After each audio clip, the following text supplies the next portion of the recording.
Welcome, my friends, to the Sage of Quay Radio Hour, your home for free and critical thinking, and I'm your host, Mike Williams. Tonight, my good friend and colleague, Cara St. Louis, returns to the show. Cara is an author and an alternative researcher. She has two great books out at the moment. One is The Sun Thief, and her most recent title is Dangerous Imagination, Silent Assimilation. Cara is currently working on a workbook, which is a deep and radical follow-up to the original text of Dangerous Imagination. The book is now available for pre-order, and the link is in the show notes below. Tonight's conversation with Cara is wide-ranging as always. She begins our discussion by speaking for the first time about the falling out with her co-author, Harold Kautzvella, and why they parted ways. Cara then talks to us about her follow-up to Dangerous Imagination and the deep, radical thinking approaches she is weaving into the workbook, which will cover such topics as the fabrication of history, savior programming, the sun's role in sustaining life, and how humanity can break free of the Matrix. And to kick the show off, I asked Cara if she could tell us how and why the partnership with Harold is no longer in play. And here is what she had to say. Harold Kautzvella, as you know, is a tremendously interesting guy. He really is. He's just really interesting. But I think he's probably been compromised for a lot longer than I knew, or maybe he's been fighting it for a lot longer than I knew. But I'm going to give you the timeline so that people can kind of understand where I'm coming from with all of this, and how, in fact, he really did attempt to sabotage our project deeply. People kind of don't understand what it is that he did, Well, wait, how is it that sabotaged the project, So I can take us through the numbers in 3 or 4 minutes, and then you'll, I'm sure, have questions. So, no, I haven't talked to Harold since I started trying to slap him around and let him know that he was taken, that something was very, very wrong. And then he issued a video that I still haven't seen because I don't want to see any of that.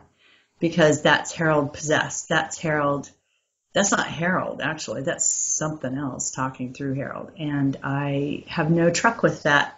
Whatever that thing is not something that I want to have a relationship with. So I don't consent to having a relationship to whatever it is that's living in Harold Kautzvella right now. So I met Harold in 2012, early 2012 probably, the fall of 2012. And I met him because he was part of a kind of a small array of translators presented to me by the woman who picked up The Sun Thief and was going to have it translated and published in Germany. And when I saw his name, I absolutely did know that I needed to work with this guy, that this guy was important, and I needed to have him on The Sun Thief. So that's how I operate, as you know. It's really just pure intuition for me. And so I may have said this on a show. I certainly may have said it to you, but it wasn't too long after I decided to have Harold. He was stuck in Norway. He had just given the Open Mind Conference that we ended up having as the basis of his half of Dangerous Imagination, Silent Assimilation. And he couldn't get back. He had no money. So the fact that he was translating this book and my publisher gave him something like 3,000 euros up front meant he could get back to his family. And he was very grateful about that. So I thought, good, that must be why I grabbed him, because he needed it, And it turned out he was a pretty good translator. He really is. And then he sort of what amounts to hitchhiked across Germany and the sea between us and the continent, the British Channel, and showed up on our doorstep to meet me. Just sort of trust in the universe that people were going to take care of him, and in fact they did. So we met him and we talked to him, and he was obviously esoterically very profound, and quite liked him. And then he went back to Germany. It took him about 3 months to do the book, because he wasn't doing anything else and he'd been paid, and it was something he really, really wanted to do. So fast forward, he actually also, though, can be extremely difficult to work with. He's something of a prima donna. He's something of a control freak. It's okay. Lots of us are like that. Okay. And, it just ended up being probably good that he was in Germany and I was here, and life went on. And then we ended up in March, end of February, beginning of March, in Saarbrücken on the same lecture panel. And I took one look at the guy, and I knew we had something we needed to do. I said, Harold, there's something we're supposed to write together. I don't know what it is yet, but there's something. And he agreed.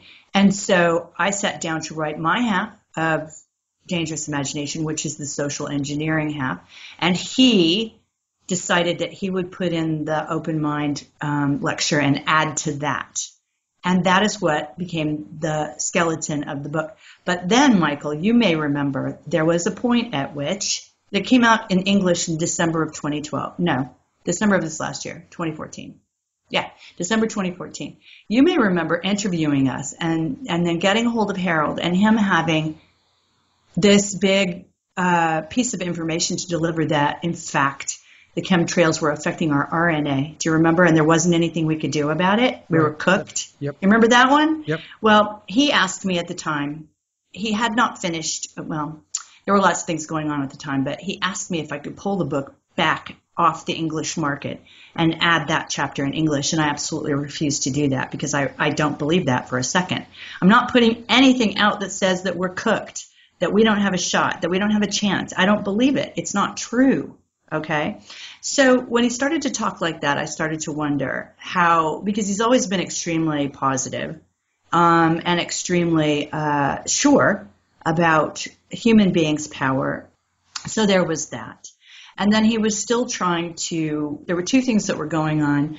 We had just conducted a very important interview in Leipzig, he and I, with a very important alternative talk show host called Michael Vogt. He gets like 30 million hits a month. He's huge, okay? And he's wonderful. And we'd gone on a show in October in English, and Harold was supposed to translate that into German so we could get it out into the German population quickly, which it's still never been translated into German to this day. The interview? Okay. No, the interview's still never been translated into German. And it was huge. I flew from London and all of those sorts of things. Anyway, a couple things that happened during that trip that were very, very important. And everybody can put this together however they want to. You can too, because I trust you to do things like that. First of all, he asked me if I would. You have to understand that Harold and I are good friends. We have lots and lots of deep conversations, very personal conversations, very trusting conversations. That was never a question for me. But during this trip, two things happened. First of all, he wanted me to get him in touch with David Icke, which I absolutely refuse to do anymore. I'd wash my hands of Icke after the TPV debacle because he did that on purpose, in my opinion, which means he has no integrity. Now, granted, remember, I just said, in my opinion, all right, in my opinion. So I wasn't going to try to get him in touch with David Icke. But the thing that he told me to tell Icke was, he said, you tell David Icke I'm Draco. Okay. So, oh, boy. Okay. Yeah, oh, boy. He really wanted to get in touch with Icke, and he was telling me he was Draco, and I don't think that he necessarily keeps that to himself. He just doesn't broadcast it. If you listen to his interviews, you'll hear him talk about the apes periodically, the apes, okay, with a slightly derogatory tone. Just so I can keep the timeline kind of square in my head, Cara. This discussion we're having now where he wanted to meet David Icke, how long ago was that? October 2014. October 2014. Okay. We were still in Leipzig. We were probably walking to the train station to get back to Berlin. It was that kind of, that's why I know exactly when it happened. It was during that period of time. Okay. All right. So a little over a year ago. Okay. Yeah. So we're going through Berlin, and he wanted me to come out to the farm where he lives with his girlfriend, Maureen, whom I still haven't met. And I just didn't want to. I just didn't want to, Mike. I never have 5 minutes to myself. So I said, you know what? I'm just going to go check into the hotel, hang out by myself, and then get on the plane in the morning. Okay, so this is exactly what I did. The next morning I got up, I got on the plane, I went back to London, and then I realized that I had a blister on both elbows, a blister on both knees, and a big old fingerprint on my sternum, like someone had poked me with their index finger really hard. And I had no idea where they came from. None of this. No idea where that stuff came from. All right, so at that point I checked in with this guy that he's a little bit out there, but he's also for real in most ways. I checked with Jay Essex about that, and he said that I had been checked out. He said, did you feel a presence in the room? And I said, no, but I felt like I had to go to sleep. I was going to go to sleep, and that was that. And he said, well, they were just checking on you. It was friendlies, and actually someone put a hand right inside your chest to check your heart. Now, who told you this? Jay Essex. Jay Essex is somebody I know who's walking the line all the time between he's a very powerful psychic. Some of the stuff he says is a little bit out there, but mostly he's absolutely spot on with the stuff that he says. I've had lots and lots of traffic with him, and he's absolutely authentic. So okay, so anyway, you went so before you went to sleep, there was nothing wrong. You didn't have any blisters or nope, anything with your body, and then you woke nope. up. Yeah, I got a blister on each freaking elbow, which I didn't know till I got in the bathtub, and I went, "Wow, that hurts. What's that?" And a blister on my both knees, and this big old fingerprint bruise right on my sternum, Mike. That's the thing that really, if it had just been blisters on my elbows and my knees, I would have thought, God, I ate something I'm allergic to, or Yeah. But no, the fingerprint. Anyway, so those two things happened when I was in Berlin with Harold. And then I think we talked to you after that because the book wasn't quite out yet. Now, Harold was supposed to translate the book. It took him freaking ever. He just couldn't seem to make himself get around to doing it. And in the end, we had to hire somebody to finish it, even though he'd been paid. And when he came up with that chapter that you and I just discussed, that's when he said, oh, now I see why the book hasn't allowed itself to be translated, because it needs to have that chapter. Well, my question is, where the hell did that chapter come from? It's so give up, humanity. We've gotcha. Do you know what I mean? Where did it come from? Anyway, so this is the chapter that he wanted you to add. You said no, yeah, because I said, no, it's just too doom and gloom. It's too doom and gloom. It may be out in the German version. I don't know. My German publisher is really outrageous at not letting me know what's going on or any of that. She's just anyway. Regardless, God bless the Germans because they've been awfully good to me. I have to say that. My publisher, notwithstanding. Okay, so anyway, here we are. We're going through the spring. It was June of 2015. June of 2015. I've done a couple of interviews for Miles Johnston, during which I've talked about Harold a little bit because Harold is quite the guy, and said, Miles, we've got to get you access to Harold, et cetera, et cetera. And then I was scheduled to do a microconference in June for Miles Johnston with Simon Parks. And Simon Parks bailed at the last minute. So we brought Harold in for just an overnight. And Harold, as you know, was tremendously popular from the word go with the English-speaking audiences. However, I don't know that Harold was actually ever particularly comfortable in English. English is a tough arena. English is a powerful language. And Harold is has a real Eastern European kind of shell, if you will. Do you know what I mean? And I don't know. The same reason I don't try to traffic in German and explain these extremely sensitive and sometimes technical processes in Germany is, why he can get himself into trouble in England or in English. And so I think he had a couple of incidents. But, he also became this rock star he quite quickly became this rock star of I saw that. The number of interviews right? really ramped up. I mean, he did the interview with you, and Harold did the interview with me. Yeah. And then soon after that, I would say maybe a couple of months after that, more of these interviews started booking. Yeah. Yeah. And he really started to catch fire. I'll tell you that the interview that he did with me, the original one talking about black goo, is one of the most popular interviews on my channel. It has over 20-something thousand views. Sure. So, yeah, I know that he started to pick up because I didn't watch all of the interviews, but I would see them coming into my YouTube feed. I'm like, oh, well, good for Harold. Yeah. Because that was the intent in the beginning, right? You said to me, we need to get Harold more traction because the message is important. Exactly. And the fact that people wanted to listen to him was nothing but good, right, at that point. Okay, so then I was supposed to be at the international conference and Miles's film competition this last July, and I couldn't be there. I needed to be in the United States for family reasons, but Harold went. Harold went, and he was there with a couple of super soldiers. I can't remember their names now. You know that couple, Max Spears and Sarah.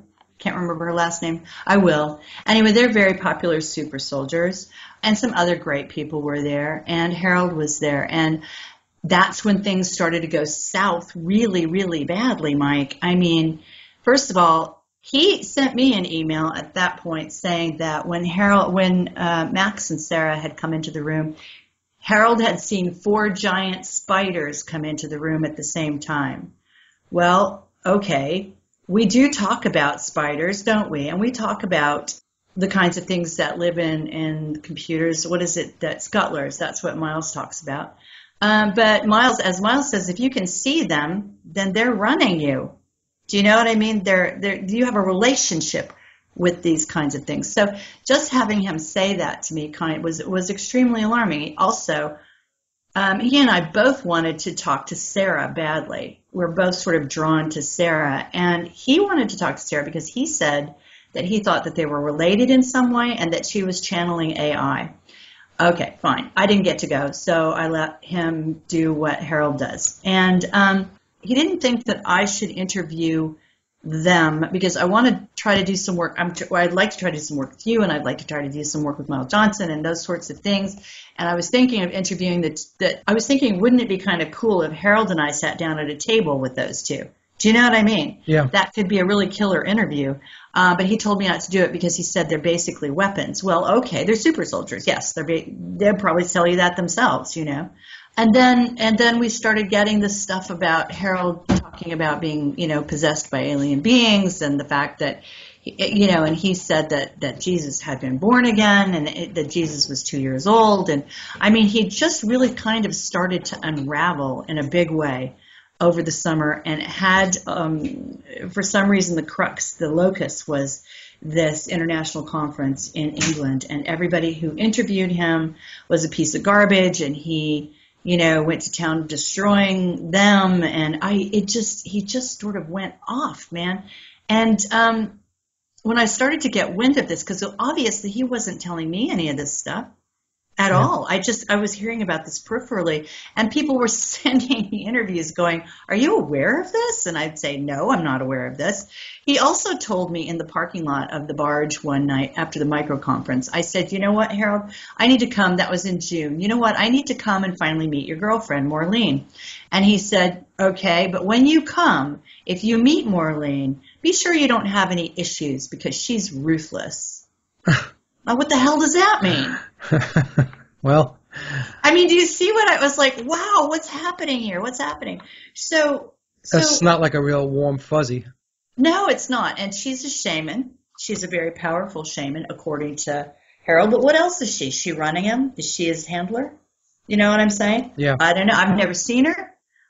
He was trying to bring her forward for a while there. He was trying to bring her forward on Facebook, which I actually thought was kind of funny and I sent him a message. I said, "Harold, what are you doing, man?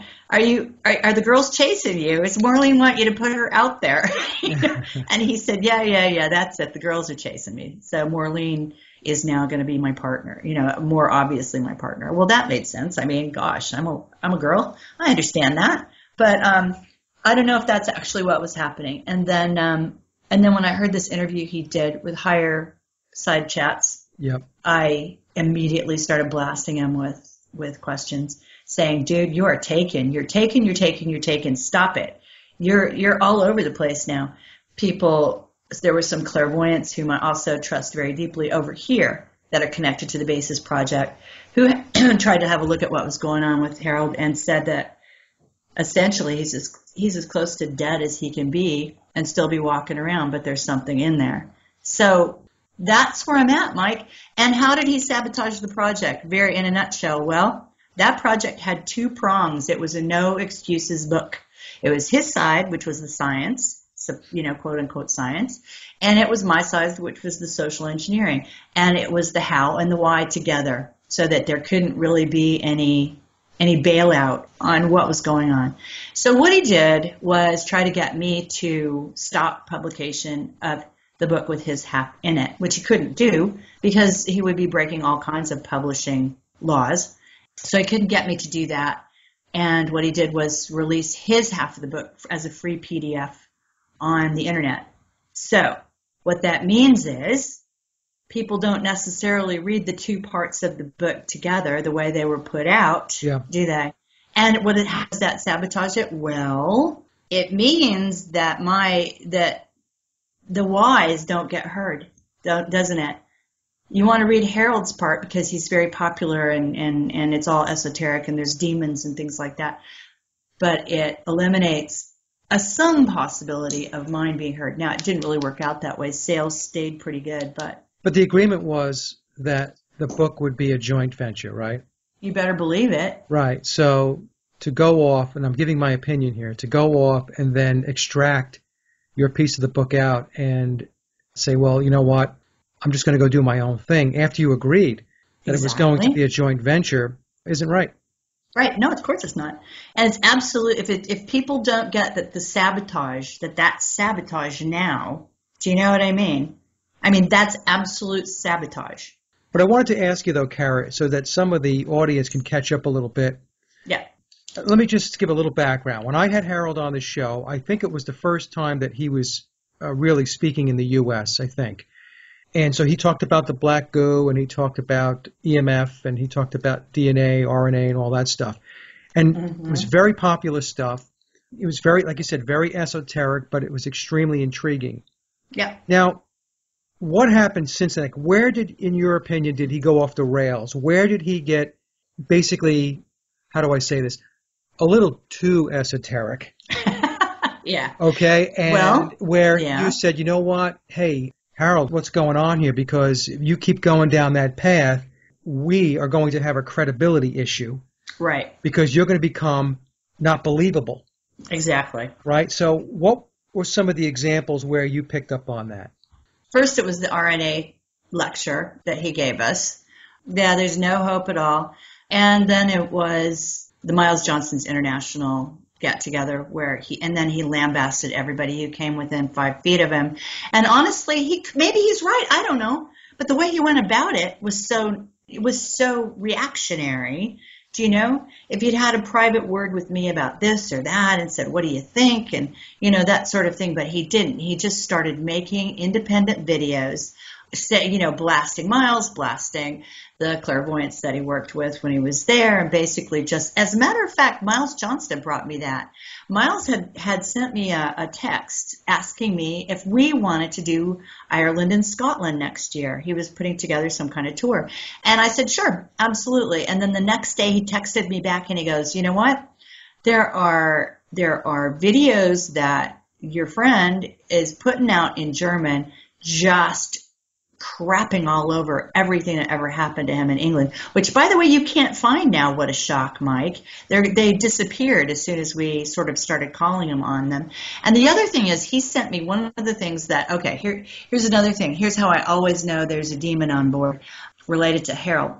When I started saying, look, you people are backing out, people are dropping invitations, people are, you've just gone too far. You can't, if you're possessed, we got to deal with that. And now you're making an announcement to the world and just all this stuff. You've been taken. We have to do something about it. He sends me back this email, indeed, at the very beginning of which was typically, Harold, look, you go, you do all of those things. It doesn't matter whether we're both there, blah, blah, blah, blah, blah, which of course was not an option for me because it just wasn't. Because my credibility came under fire when his came under fire.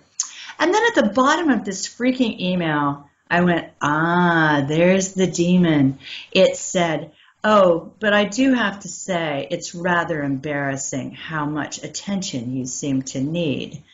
And do you hear that? Do you hear that in my voice when I say that? I can feel it on the back of my neck when I say it. And I thought, that's a demon talking. He was talking about you? About me. He never would have said, Yeah. It's a bit embarrassing how much attention you seem to need, Cara. And I was like, whoa, where the hell did that come from? We're out there lecturing and we've got this book. What are you talking about, man? And now, every once in a while, it's really funny, I'll put something up. It just happened recently, about a week ago. I'll put something up. I don't hear from Harold, but I'll put something up, and in the comment section, someone will say, wow, you really need a lot of attention, don't you? And I think, ooh, there's that demon again. But he told Miles Johnston they were on a lecture tour. Well, they were at the same lecture in Poland recently in November, and he told Miles that he had just had 5 demons exorcised. So A, what? And B, If he had, I'd know about it, because if whatever's in him that's steering the ship right now was gone, he'd have called me. He'd have emailed me immediately and said, "Oh, you're right. I was taken. I was messed up. Jesus Christ, I'm so sorry." Just whatever. But I haven't heard from him, and he has no intention of contacting me. I remember listening to the Higher Side chat. Well, let me just rephrase that. I remember trying to listen to it. Yeah. And I got about halfway through it, and I couldn't listen to it anymore because, and Harold, if you're listening to this, I'm just giving you my opinion, because if it was me, there were probably many others that felt the same way. Right. It was like he was off the rails. Yeah. And it had gotten so bizarre and so strange, and I'm trying to remember the specifics, but it's not coming to me right now. It was months ago. Yeah. And I remember thinking, well, I'm not going to listen to any more of this because this is so over the top and it's so weird that I have better things and other things to focus on that are more tangible that we can address to try to get the ship turned around. And I do remember also, I think you mentioned it earlier in our discussion here, that he did like a home video and he had your name in the title of the... that one. And I haven't listened to it. I don't want to. Yeah. And so it's really too bad, to be honest with you, because... It is. And I was worried at the very beginning of it. I thought, I don't know what the hell's going to happen to this book, this very, very important book, I was really gratified that we stayed at about 80% of the month before. Yeah. And that's because the book, prior to him having this meltdown or this whatever the hell it is, the book's great. It in and of itself is a very important book, but he lost you're right, he went off the rails. There was an interview in Germany at some point where he was part of, the Q&A afterward that they will sometimes have when they line up everybody. And they asked Harold, what's it like to lecture all the time? And he does. He loves to lecture. He loves being on stage. What's it like to lecture all the time like this? And he said, it's like having sex, actually. I mean, he just was starting to slide, man. Now that's just not okay, Mike, to say stuff like that. It's like having sex. You know what I mean? That's a cult of celebrity. I mean, absolutely. Yeah, that's a person who says those types of things is enamored with the fact that they have some kind of celebrity status. Right. And, they really thrive in feeling important, wanting to believe that what they're saying is so impactful that people are just all ears for them. So, right. I have to say this, and I'm not picking on Harold, because there are a lot of people in the alternative movement and the truth movement who operate this way and think this way. It's bad, because when you get caught up in that way of thinking, you're running in the same mindset, the same pack as the people that you used to call out. Right. Right? Yeah. You've fallen into the exact same trap, and it becomes about ego. Yeah, that's what it's all about, and right? That allowed something in, didn't it? But the thing is, nothing can come in unless you allow it or ask it to. That's the bottom line. He made a deal with something. He wants something real bad, Mike, and he made a deal, and that's what's going on. And I don't know if we'll ever get him back. I don't think he's comfortable in English anyway, in the English-speaking world anyway. And I think there are a lot of people who are just kind of onto his stuff. And he can't get anywhere in the English-speaking world now unless he makes things right with me, because anything less is going to be extremely suspect. And I am really suspect of Harold Couchvella at this point. He's got this is savior programming. This is savior programming writ large. He's a guru. This is cultist kind of stuff. We talk about the cult of personality in the activist arena everywhere, but certainly in the United States, which is why I came to London. One of the reasons I came to London, because I just couldn't function in the Hollywoodization of what was up with most of the activists in the States. It's just absolute bullshit. It's just part of the deal. It's just part of the negative stuff. So anyway, so that's why I wanted to talk about Harold, because for months and months now, 3 months, I suppose, I said I'm not going to talk about it because I have to stay neutral about it. I can't get emotional about it because then I'll get sucked in somehow. I can vouch for that, by the way, Cara. I can vouch for that. Okay, that you did not want to say anything Right. Because then whatever's got him could get a claw into me, and I don't want that. Well, it also becomes an unproductive tit for tat, right? Yeah, Right. we have moved on. So here's what I'm doing, Mike. Right now, first of all, I'm still teaching, so I've just had 2 or 3 days off. We're on break over here, and trying to get my old body, sort of rested up a little bit, from 23 9-year-olds beating on me all the time. I love them. Don't get me wrong, I love them. But wow, does that take an effect? I take it out of you. So, but what I'm doing right now on the break, I'm not going to the States. I'm staying in London this year and being with my husband, which is great. I also have some projects I'm working on, as always. Number one, Dangerous Imagination, Silent Assimilation is still a crackerjack book. It is still out there for sale. I just got some feedback from Alfred Levermont Weber about it, which just put me over the moon. I was like, sweet! He's read it. Stuart Swerdlow has read it. That means something to me, okay? They seem to know about it. Good enough, right? Good enough.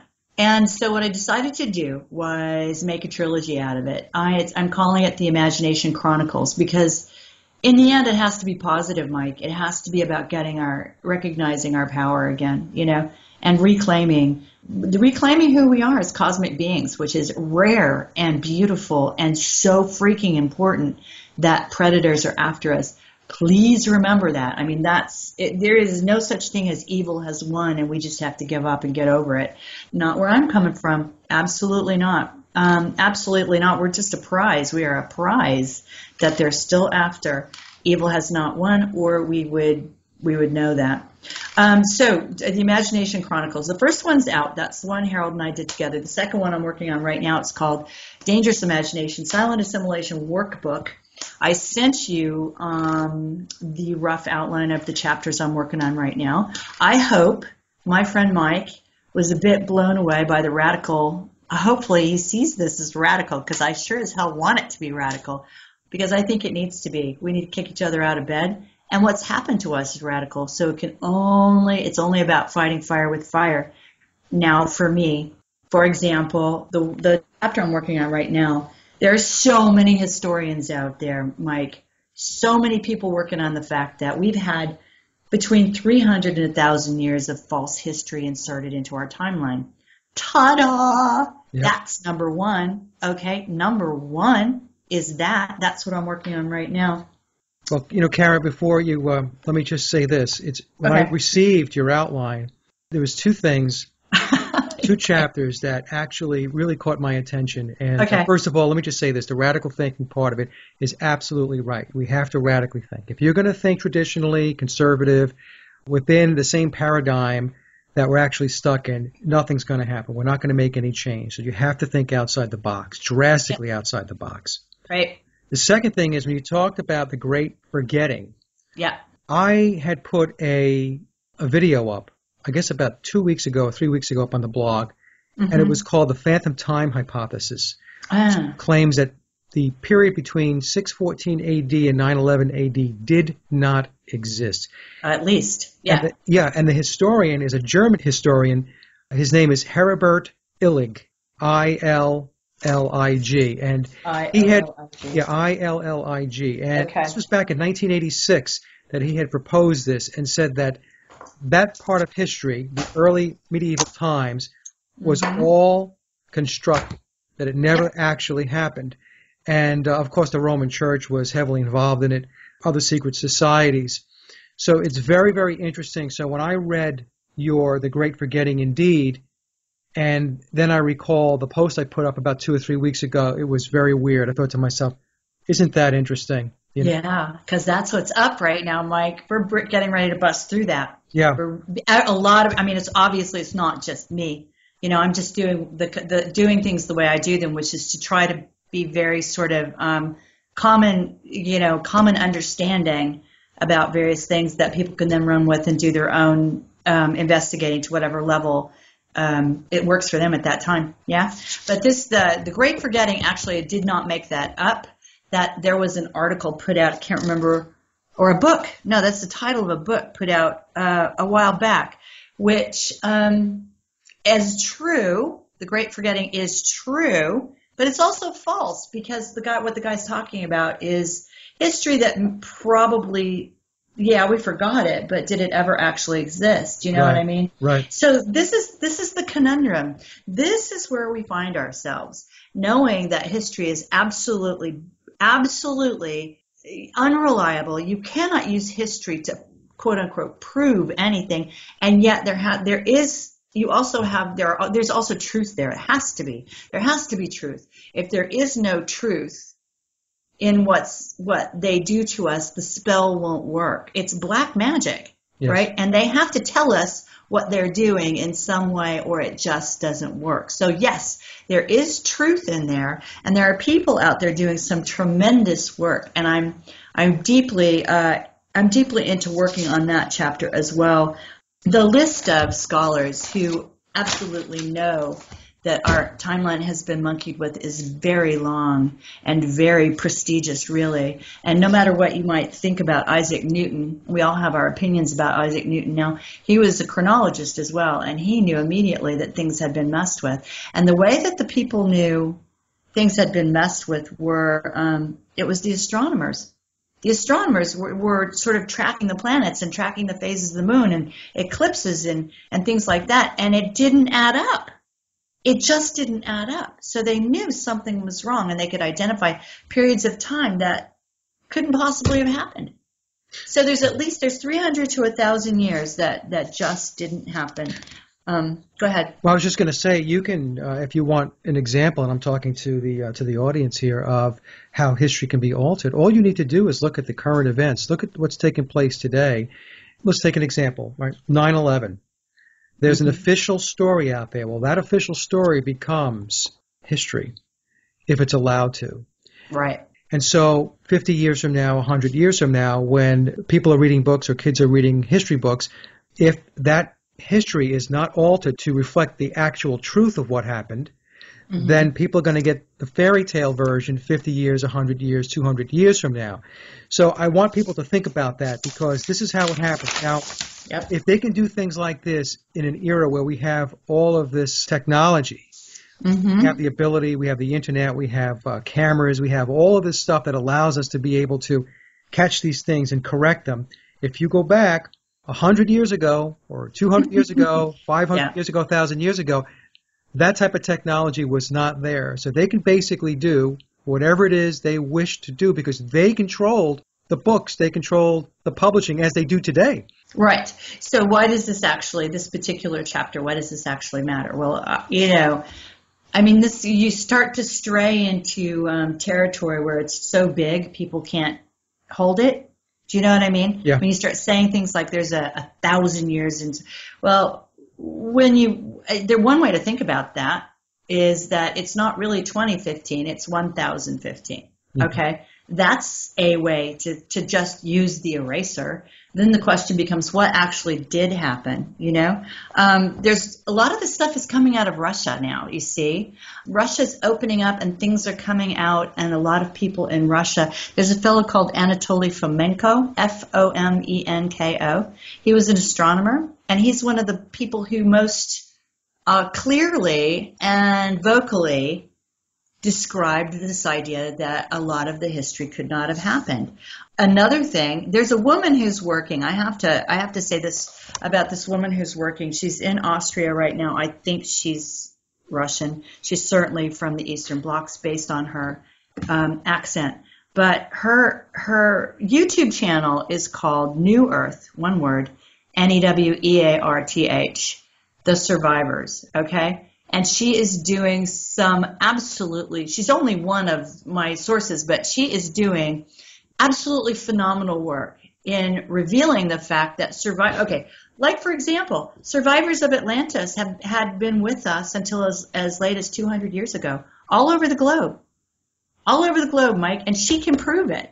You just have to go through her work step by step. So one of the things I'm doing is with her and some other people, Fomenko and some other people, is trying to sort of extract enough of a path so that people will understand why I think that this is the case and where they need to go to find out some more about it. And there's 9 chapters in this workbook. That's why I call it the workbook, that are very much like that. There were the Council of Nicaea. We all should know what what a hatchet job on the human race happened at the Council of Nicaea when they decided, quote unquote, which form of Christianity they were going to lay on us, essentially. Not which one was right, which one they were going to lay on us. Yeah, or Which whether Jesus was story, God or not. Yeah. yeah, which story they were going to give us. So Right. at that time, I think we moved to the Gregorian calendar, and when they developed a calendar, they could tell us anything they wanted to tell us.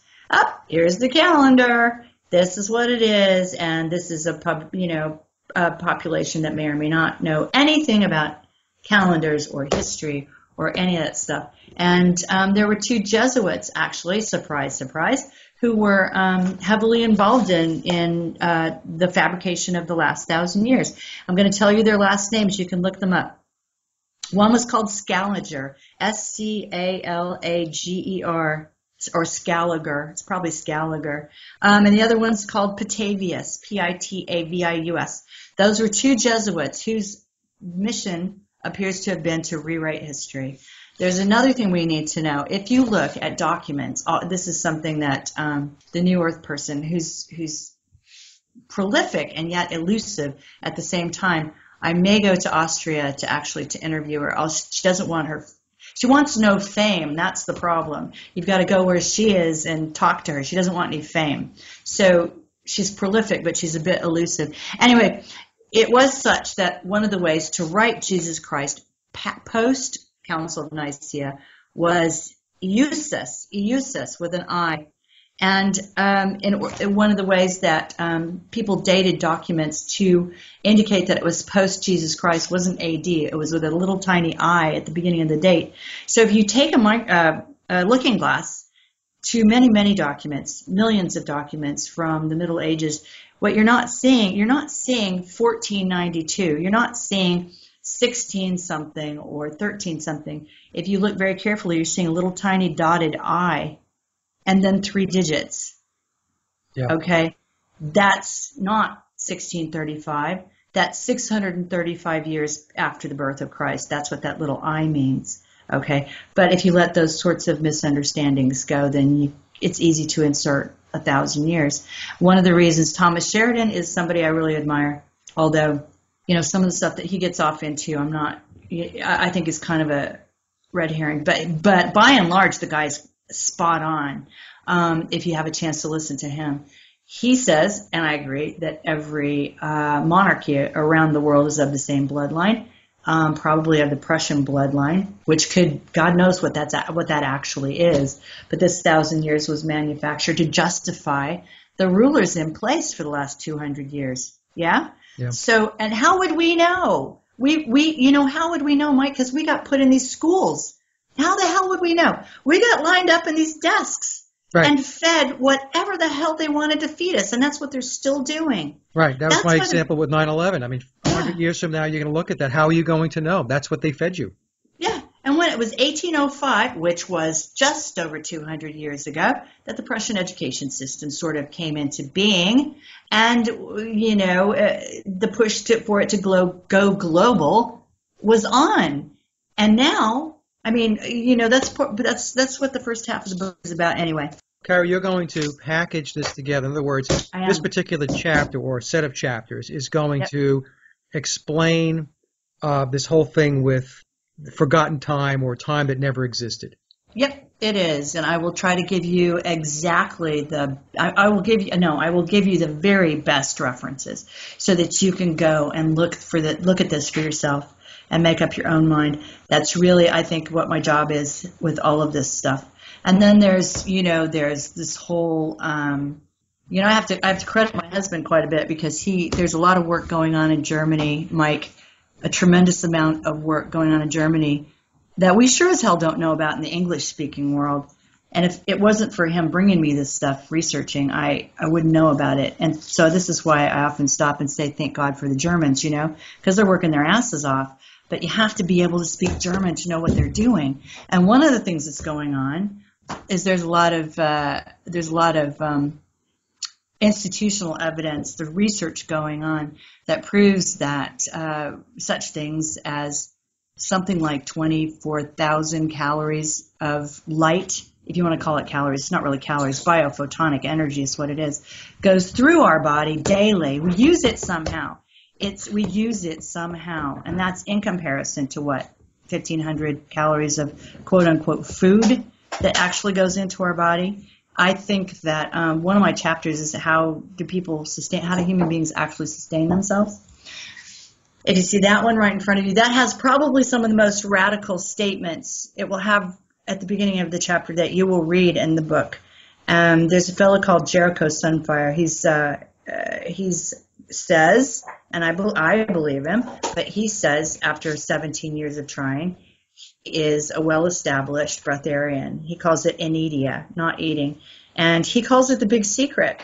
Yeah. He calls it the big secret, and if he says all that's wrong with the world would fall if we only knew the big secret. This was the other one that I mentioned earlier. There was 2 chapter topics in the outline that you sent me that resonated with me. Now, it was a film that came out earlier in 2015, and I bought it, and it's called In the Beginning There Was Light. Is it possible to live on light alone?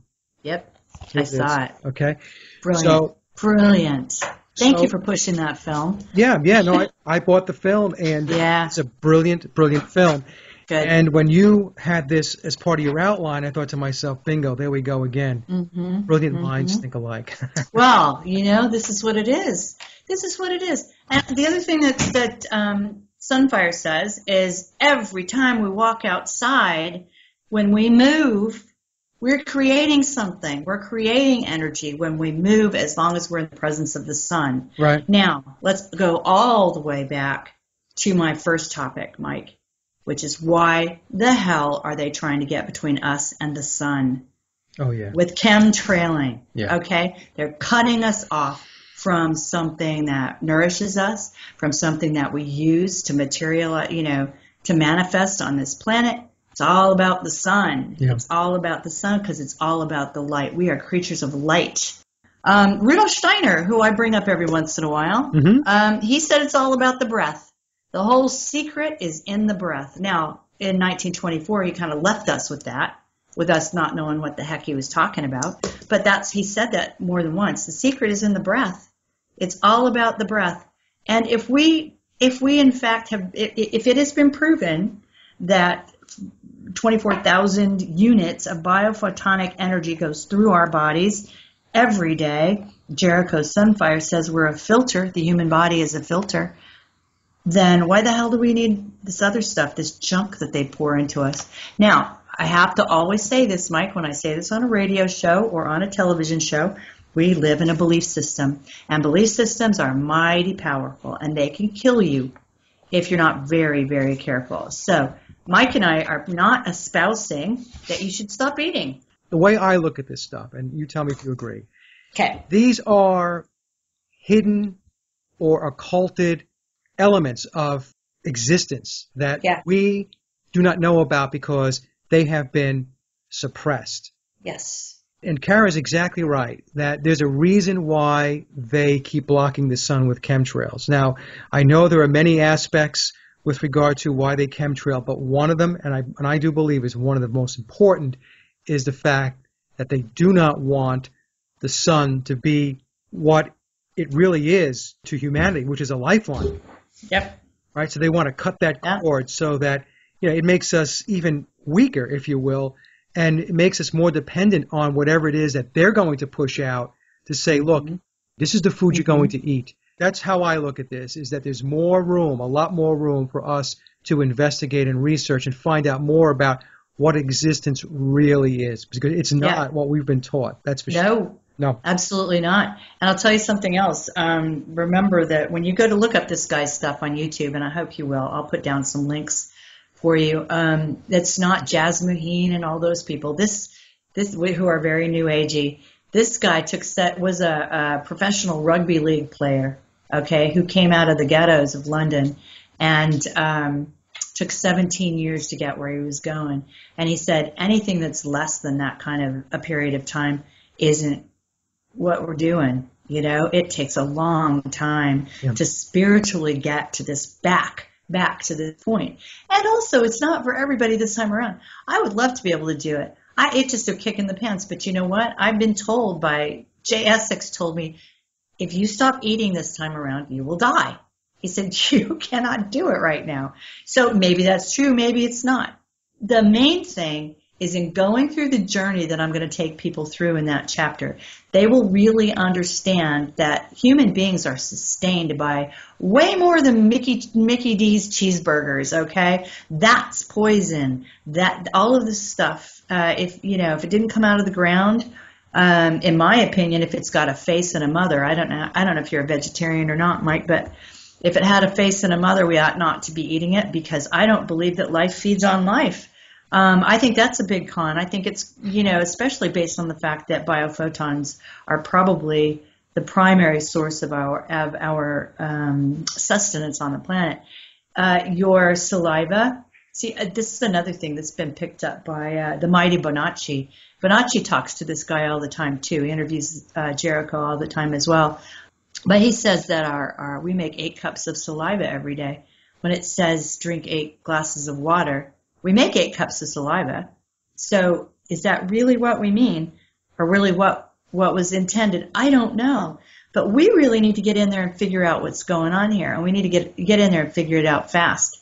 And that's just about breaking free of the entrainment.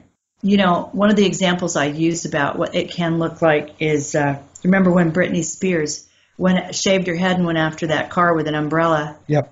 I mean, that's what it looks like when you break programming. It's not pretty. It's not necessarily pretty. It's sort of sudden and jarring and violent, but there was something about that moment that was also someone saying, I don't consent anymore. Yeah, and that's what happens when the programming, see, that's why they have to continue the programming, because it's not a natural state of being. Right. Because your true self wants to constantly come out, wants to break out, it wants to express itself. So they constantly, when I say they, I'm talking about the controllers and those that the puppet masters behind the matrix. That's why they continually have to push humanity down with their programming through the media and people like Britney Spears, Miley Cyrus.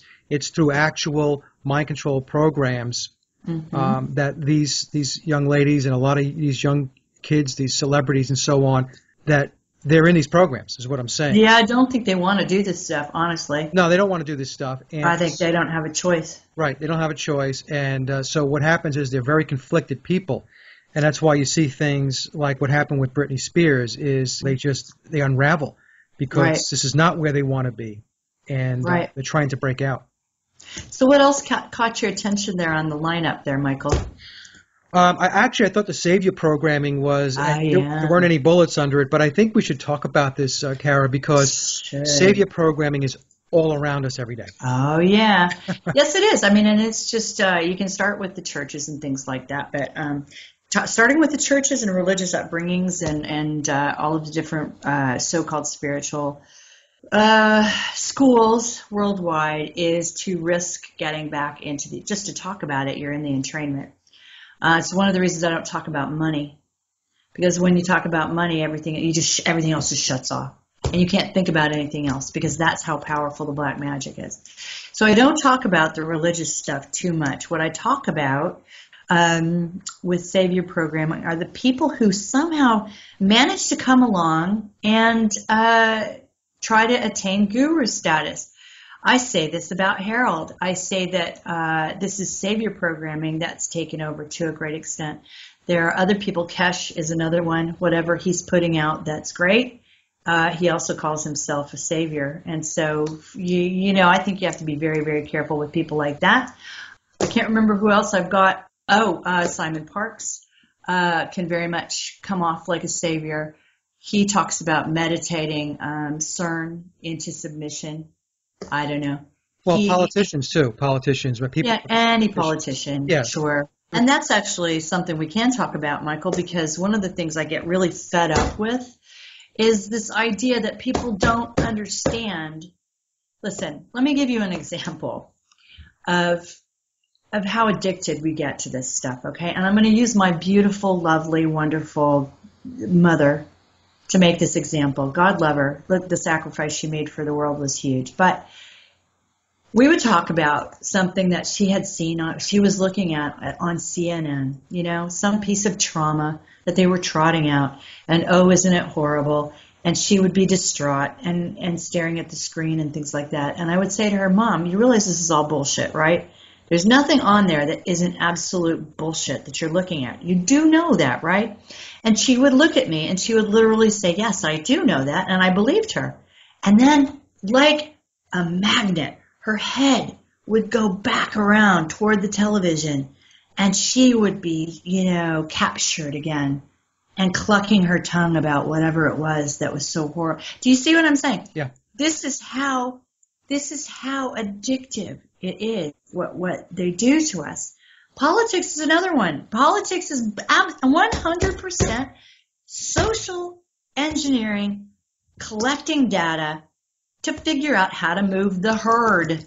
And it's savior programming. That guy he's going to save us. He's going to pull us out of all the pain and suffering. That we have it going on right now in this country. Just real quick, Cara. Yeah. Trump, go ahead. right? Yeah. Trump. Right. Trump is going to be the savior. We're going to put a new head on a body in the Oval Office. Right. And because of the words that he's saying.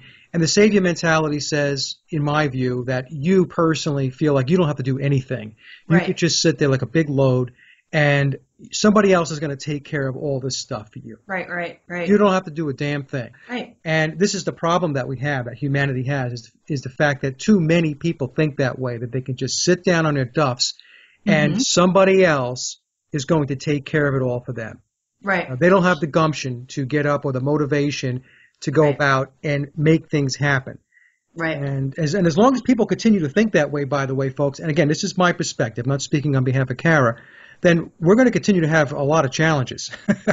Yes, to say the least. That's a kind way of putting it. Yeah. But I can't tell you how many times I listen to somebody go off about something political or some election or blah, blah, blah, and I actually say the words, all political contests are a false array of choices, trotting out nothing but dialectics, and meant to be nothing but social engineering, data collecting to move the herd.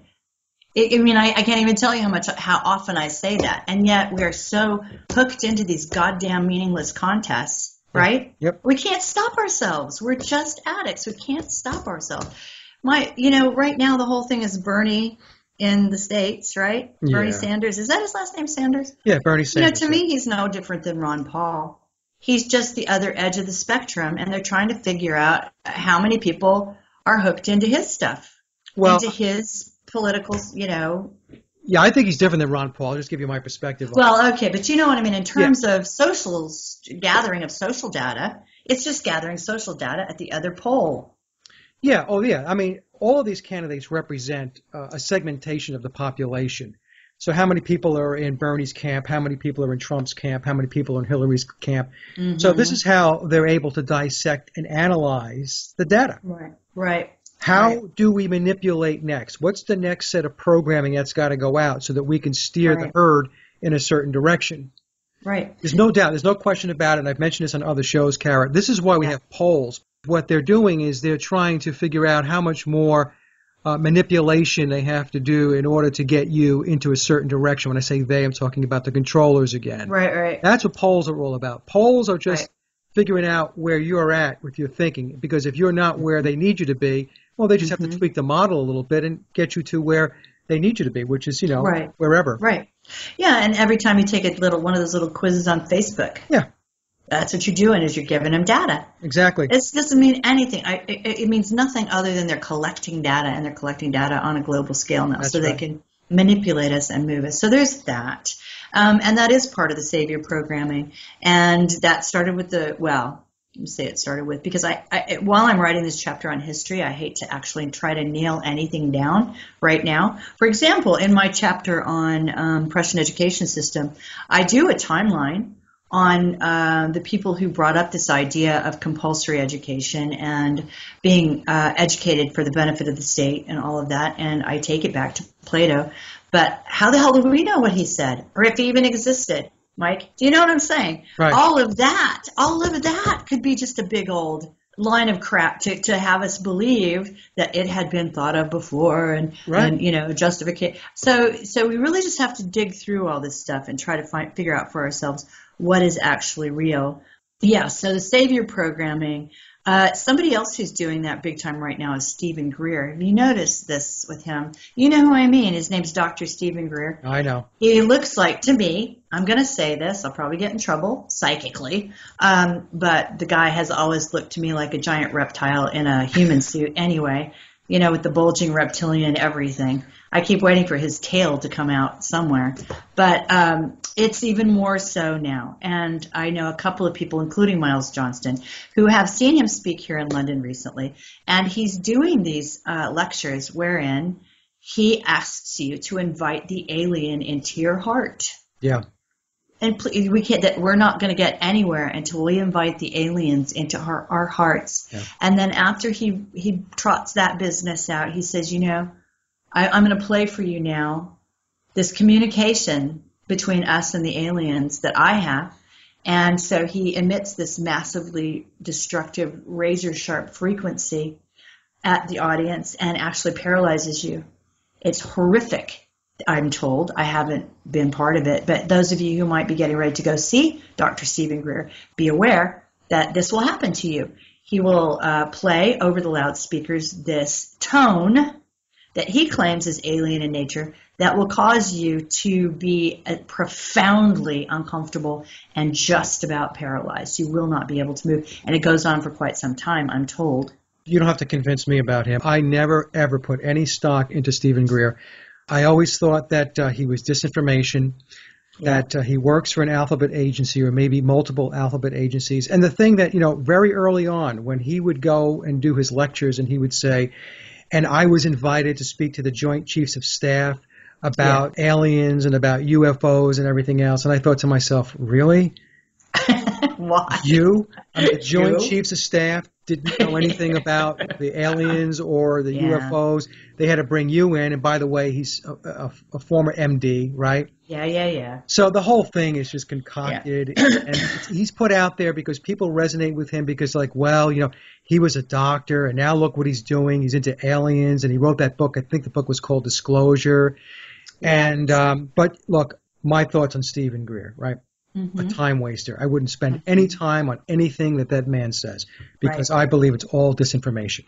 Well, I think the most important thing to and I will do the Savior programming at length in the book, but the most important thing to bear in mind is that what they want, what the predator, and I think that it's, I say the predator, but it's also kind of a succubus type predator.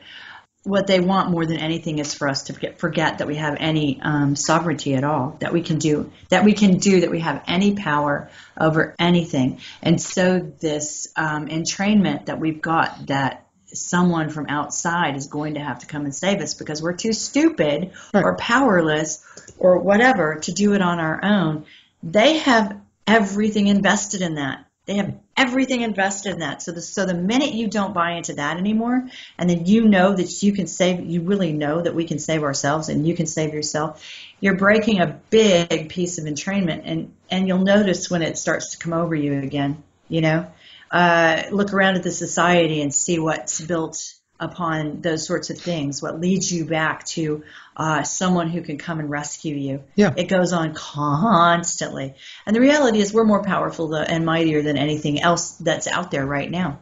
That's the reality.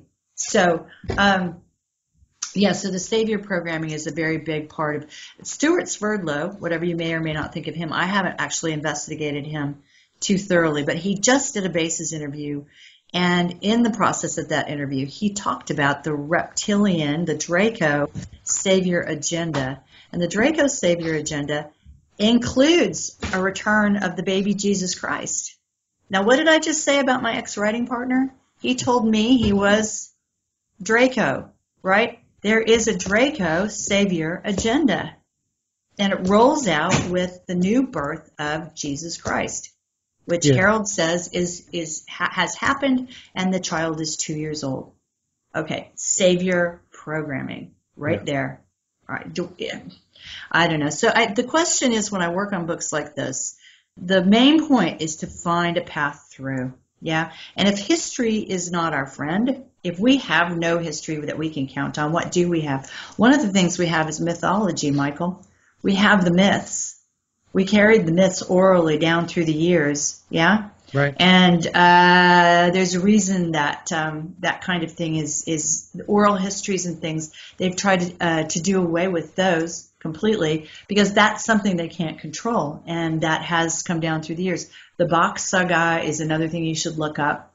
That's an oral history. One family is in charge of repeating that story, and it takes something like 10 years to repeat. The last person who attempted to do that was finally killed with an attempt on his life twice with a ritual knife murder. And the fact that it was a ritual should tell you something. But that will also be in, those sorts of things will also be in the book. And then the third installment, I hope, is really just about the magic of who we are. Because I don't like to write hand wringers, Mike. You know that. I don't like to write things that end with, "Oh God, what are we gonna do?" You know. No, I don't like that. I do not consent to doing that. So the third book will hopefully be just about recapturing our magic. You know, I have to tell you something. You know, I'm a Waldorf teacher, right? Yep. You know that. Yep. And I'm teaching right now in London, which I'm very lucky to be doing because I'm just very lucky to be doing it. It's all oral tradition. There are no textbooks. The teacher brings everything orally. And I want to tell you this because it goes to education. Right about the end of the Chinese Revolution, you had this huge country filled with stunned, clueless people who had absolutely no idea what was going to happen next, yeah? Ripe for the freaking Prussian education system to walk in, which it did, through our beloved so-called education pioneer, Thomas Dewey, who is nothing more than a Fabian socialist. He went immediately after the Chinese Revolution to spread, and it worked well. It worked very well. They fell into line instantly, and now people call it the big hive mind. The big hive mind, right? But let me tell you something. I had a Chinese intern in my classroom last week. Guess what the number one fastest growing form of education in China is today? What would it be? It's Waldorf. Okay, good. They're looking for their souls, man. They're looking for their souls again. Okay? Waldorf is huge in China, spreading like wildfire. And I hope this woman comes back to my classroom because dealing with her was unbelievably interesting because their issues and how Waldorf education addresses those, which is all about the imagination. It's all about storytelling. It's all about protecting the connection between the left and right hemisphere, yeah? The three problems that they have is that Waldorf kids tend to be very, very unself-conscious and very much on purpose, and which is how human beings are supposed to be, this false adolescence crap, you know, that got laid on us thanks to Margaret Mead. It's not true. We're supposed to be unself-conscious, joyous, take a big bite out of life beings, and that happens in most Waldorf classrooms. So she wanted to know how to make that happen in a culture where people are very inward, people are very shy, people are very hesitant to express themselves in any way. So that was very interesting to me. The other couple of things were that Chinese parents tend to drill their children in academics, which you can't do and be a Waldorf kid. You know, there's a time and a place for everything, and that's not it. Being drilled in this crap when you're 5 is not it, I promise. Okay? There was that, and then there was this this long history of only having one child and trying to have it be a male child. Every kid in your classroom is a little emperor, and you're trying to form this community. So isn't it terrifically interesting that they're trying to address these social ramifications, these social ills, these dead ends with, my beloved pedagogy? So go Rudolf Steiner, smartest man that ever walked the face of the earth, you know. And another thing is, a lot of things that are happening in the schools, especially in Britain, is because Great Britain in 2004, the Steiner schools, they call them Steiner schools here, decided to get in bed with the government so they could get extra funding for their kindergartens. They now have to meet government criteria, which to me makes me break out in a rash. I lecture against that constantly, right? But, you want money from the government, this is what happens. You're being, Anyway, a lot of what's happening is that the government wants us to put our planning on a computer. And they have yet to figure out how to get a Waldorf plan, whether it's weekly, monthly, block, or daily plan, onto a computer. It doesn't go. There's no format that will capture what it is. Okay, that's what I was going to ask. Why not? Because I guess the way they No, have it traditionally structured, the Waldorf approach does not fit into their structure. doesn't go. It Right. doesn't go. Rudolf Okay. Steiner, you freaking genius. Yeah. Okay. Okay. So this is my plug for Waldorf. I mean, these alternative education systems are also battlegrounds. They're constantly after us. Constantly after us. Okay. And just getting into the bed with the government in Great Britain is one of the ways that sometimes we capitulate. That has not happened in the United States. We want to stay as far away from the U.S. government as we can. But what has happened in the U.S. is we have this education system that makes wonderfully open young individuals that should not be subjected to media, and parents aren't keeping that edict. You know what I mean? Yeah. So that's a problem. That's a problem. There's video you can get, the Waldorf School of Silicon Valley. Those guys, they don't let their kids watch TV, play video games, or Steve Jobs. Steve yeah, Jobs. hang out with any media at all till they're about 12, which is what we say globally anyway, because they know it screws them up. Yep. They just, but America's got to hear that message. What exactly are you losing, Mike? If you turn off the news till your kid's 12, what are they missing? Not missing anything. And that's see the problem that we have, Cara, is it's not the children, it's the Yeah. adults, it's the parents, it's the guardians who are so entrained and so stuck on the hamster wheel, and so their head is like it's like cemented in. Yep. That's what has to get broken. It's the adults that have to be reached to say, hey, look, would you please wake up? Because otherwise what's going to happen is you're going to have a perpetual motion machine of generation after generation after generation is going to raise their kids the same way, basically in a big box of lies. Yeah, right. Right? So it's got to stop. The other thing I would recommend, without getting into the conversation, because I know that you're kind of limited today as to your time, but the other thing I would tell you to do, without getting into a big conversation about it, is to stop joining the freaking military. Yeah. Stop joining up. They can't run a war if nobody comes. All right? Stop.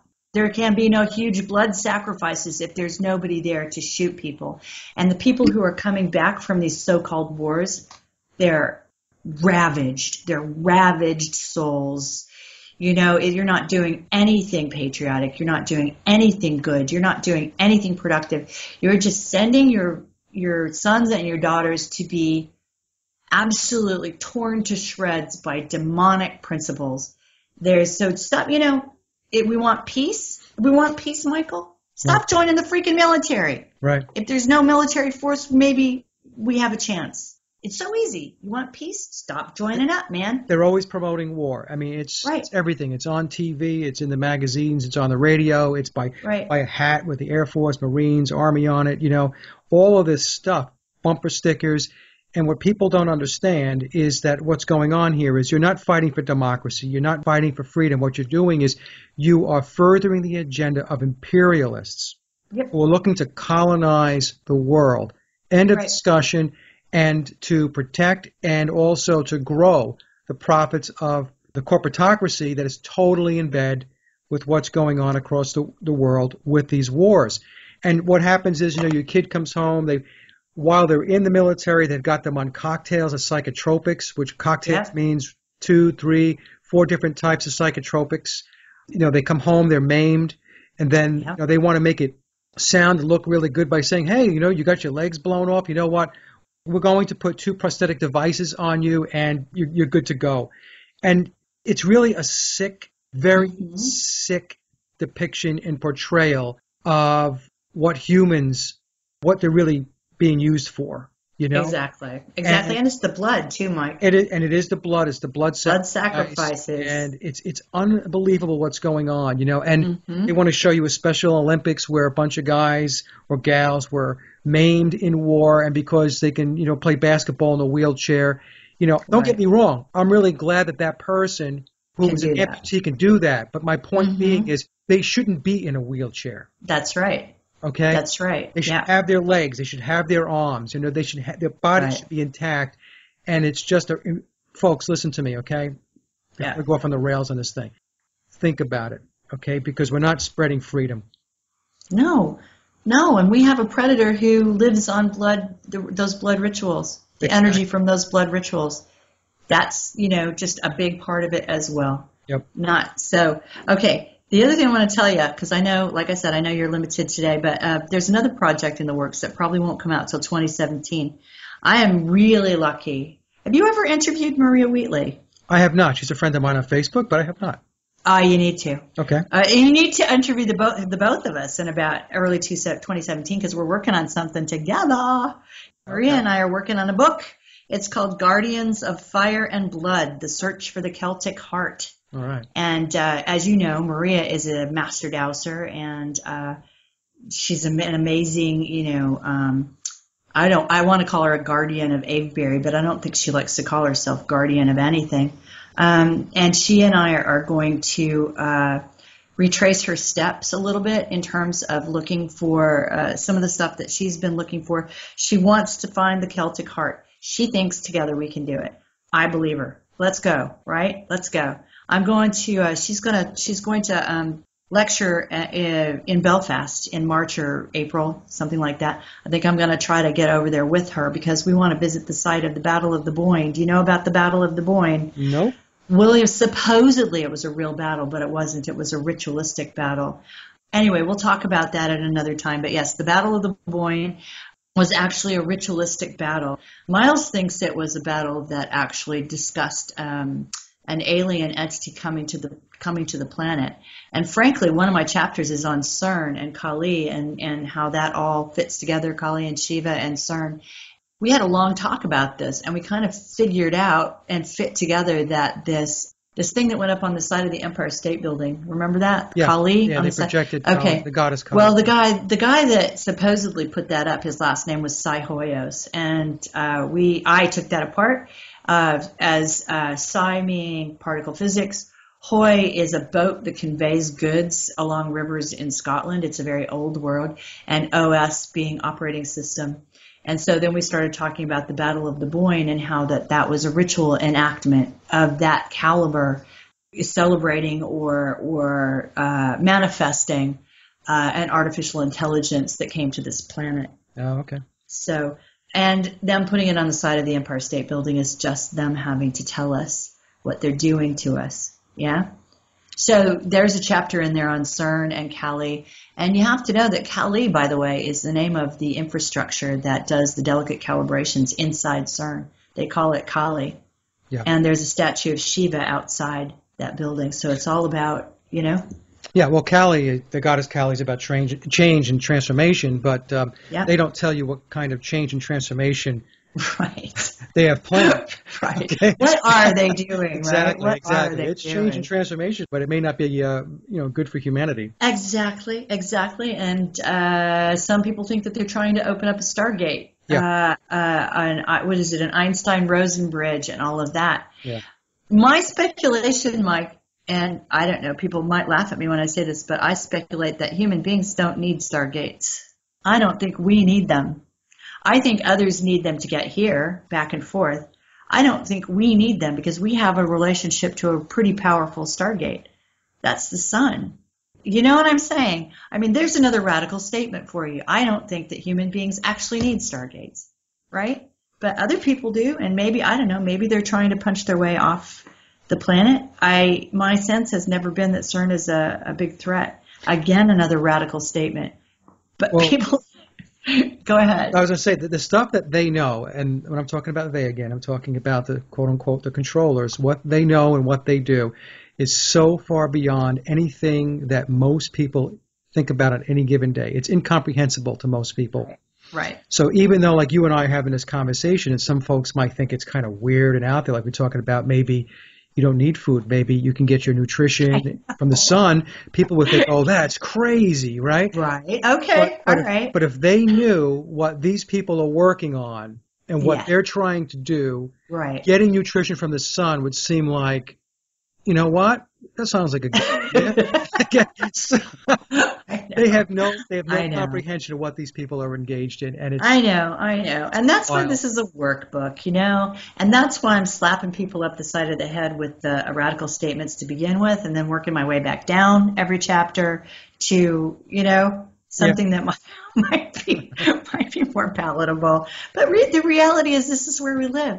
Okay? This is where we live. We're watching our children die. Yeah, we are. I know we are. Admit it out there. You can't deny it anymore. They're killing our kids every day, and we're all miserable. What the hell do you have to lose by investigating this stuff and really finding out who you are? You find out who you are. You don't need a guru. You don't need a savior. None of that. You don't need any of that. I don't care if the Pope gets up on a giant popsicle stick and declares there's one world religion. It's still savior programming. Walk away. I mean, it's just another minion of the Yep. trollers that just loom behind the scenes. It's people have got to wake up. They have to wake up. And you know what? Somebody suggested to me the other day, this is just a little beside the point, but it untied a big knot for me. I never could figure out how the hell I ended up in Europe. Know what I mean? Yeah. How the hell did I end up over here? Just like I got the book out that was my mom's, you know what I mean? And then boom, it felt like somebody just spun me around and aimed me at Europe and gave me a giant drop kick, and here I was. And then things started to go right in terms of my getting the word out, and things started to happen, and people started to give a shit and help me get it out into English. Somebody said to me the other day, Jerry McLaughlin, we were at the Celtic exhibit at the Museum of something or other. Can't remember, British Museum, I think. She says, it's because you're in London. It's because you're in London. The pipes stay clean here for the elite, for the bad guys. Everything goes out from here unblocked because it has to. Okay. So if you're operating here in London in this middle of the spider's web, of course your stuff's going out, because there's nothing but pipeline out to the rest of the world from here. Right.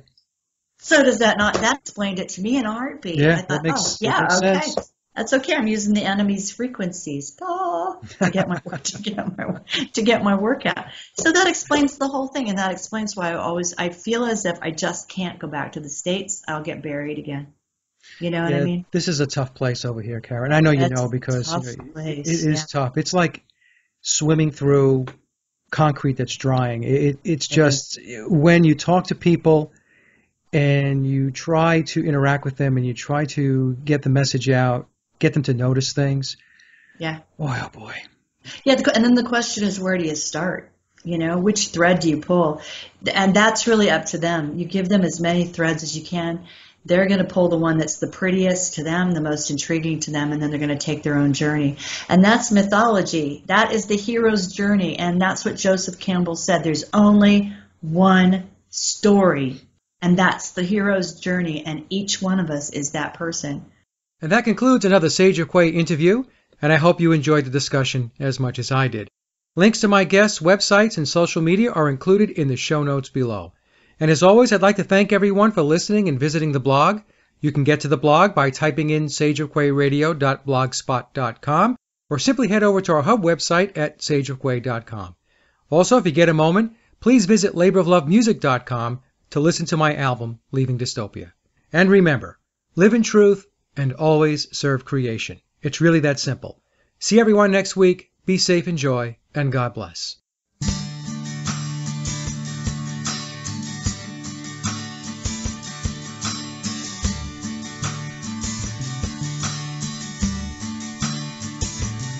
Sometimes I feel so tired,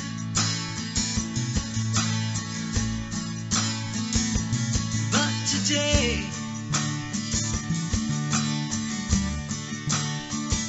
I feel so wired.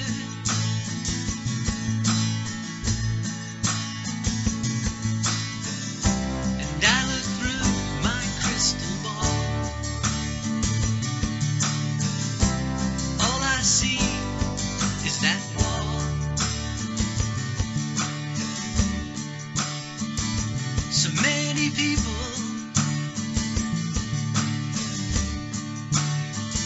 are standing still,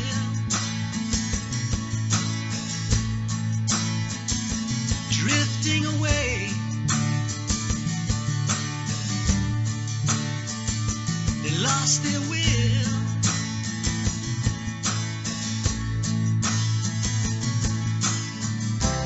I just want to shake them and give them ears.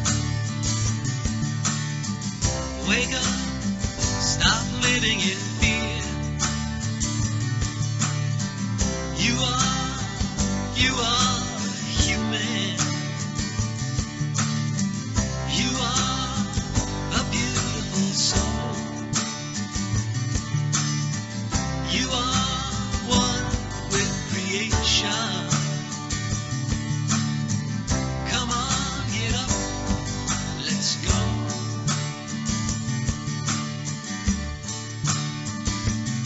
Sometimes I feel so cheated.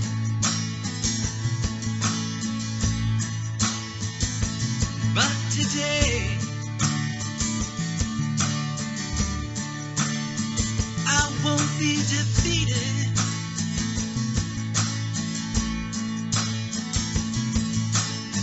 I cut the chains and I break free. Open your eyes and you will see. You are human. You are a beautiful soul. You are one with creation. Come on, get up, let's go.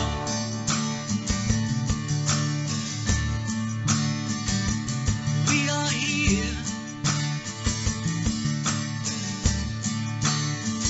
to live and learn.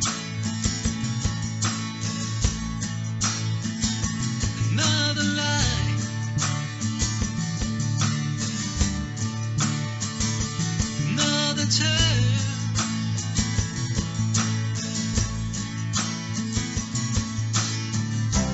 Don't be afraid to shine.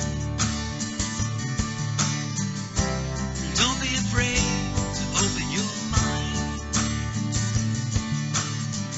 You are human.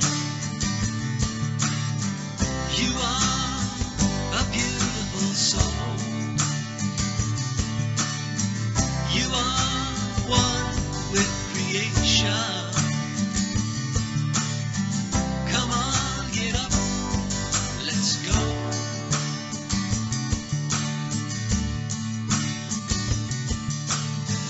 You are a beautiful soul.